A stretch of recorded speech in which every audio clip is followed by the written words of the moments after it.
شروع اللہ کے اسم کی مدد سے جو نہایت مہربان اور رحم کرنے والا ہے۔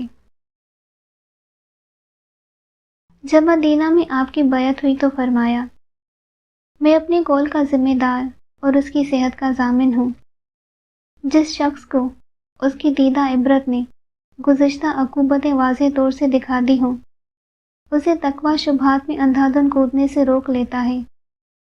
تمہیں جاننا چاہیے کہ تمہارے لیے وہی ابطالات پھر پلٹ آئے ہیں جو رسول اللہ صلی اللہ علیہ وآلہ وسلم کی بعثت کے وقت تھے۔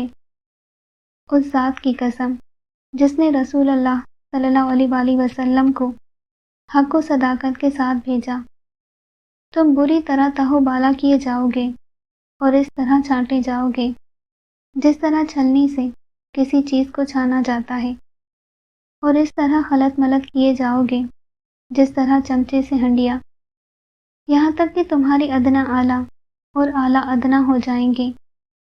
جو پیچھے تھے آگے بڑھ جائیں گے اور جو ہمیشہ آگے رہتے تھے وہ پیچھے چلے جائیں گے۔ خدا کی قسم، میں نے کوئی بات پردے میں نہیں رکھی، نہ کبھی کذب بیانی سے کام لیا۔ مجھے اس مقام اور اس دن کی پہلے ہی خبر دی جا چکی ہے۔ معلوم ہونا چاہیے کہ گناہ ان سرکش گھوڑوں کی مانند ہیں جن پر ان کے سواروں کو سوار کر دیا گیا ہو اور باگیں بھی ان کی اتار دی گئی ہوں اور وہ لے جا کر انہیں دوزخ میں پھاند پڑیں، اور تقویٰ رام کی ہوئی سواریوں کی مانند ہے جن پر ان کے سواروں کو سوار کیا گیا ہو، اس طرح کے باغیں ان کے ہاتھ میں دے دی گئی ہوں، وہ انہیں بعد میں نال لے جا کر جنت میں اتار دیں۔ ایک حق ہوتا ہے اور ایک باطل، اور کچھ حق والے ہوتے ہیں کچھ باطل والے۔ اب اگر باطل زیادہ ہو گیا تو یہ پہلے بھی بہت ہوتا رہا ہے، اور اگر حق کم ہو گیا ہے تو بسا اوقات ایسا ہوا ہے اور بہت ممکن ہے کہ وہ اس کے بعد باطل پر چھا جائے، اگرچہ ایسا کم ہی ہوتا ہے کہ کوئی چیز پیچھے ہٹ کر آگے بڑھے۔ علامہ رضی فرماتے ہیں کہ اس مختصر سے کلام میں واقعی خوبیوں کے اتنے مقام ہیں کہ احساس خوبی کا اس کے تمام گوشوں کو پا نہیں سکتا، اور اس کلام سے حیرت و استعجاب کا حصہ پسندیدگی کی مقدار سے زیادہ ہوتا ہے۔ اس حالت کے باوجود جو ہم نے بیان کی ہے، اس میں فضاحت کے اتنے بے شمار پہلو ہیں جن کے بیان کرنے کا یارہ نہیں۔ نہ کوئی انسان اس کی عمیق گہرائیوں تک پہنچ سکتا ہے۔ میری اس بات کو وہی جان سکتا ہے جس نے اس فن کا پورا پورا حق ادا کیا ہو اور اس کے رگ و ریشہ سے واقف ہو، اور جاننے والوں کے سوا کوئی ان کو نہیں سمجھ سکتا۔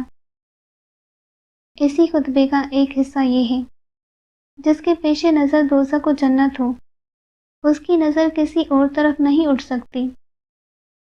جو تیز قدم دوڑنے والا ہے وہ نجات یافتہ ہے، اور جو طلبگار ہو مگر سست رفتار، اسے بھی توقع ہو سکتی ہے، مگر جو ارادتاً کوتاہی کرنے والا ہو اسے تو دوزخ ہی میں گرنا ہے۔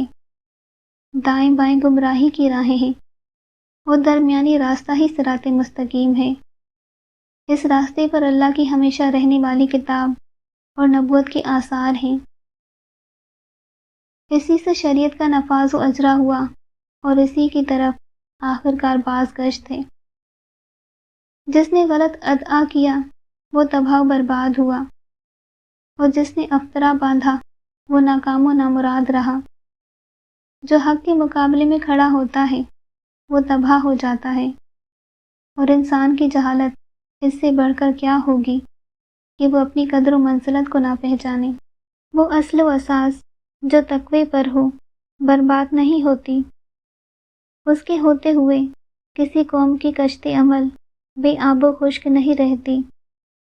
تم اپنے گھروں کے گوشوں میں چھپ کر بیٹھ جاؤ، آپس کے جھگڑوں کی اصلاح کرو، توبہ تمہارے عقب میں ہے۔ حمد کرنے والا صرف اپنے پروردگار کی حمد کرے، اور بھلا برا کہنے والا اپنے ہی نفس کی ملامت کرے۔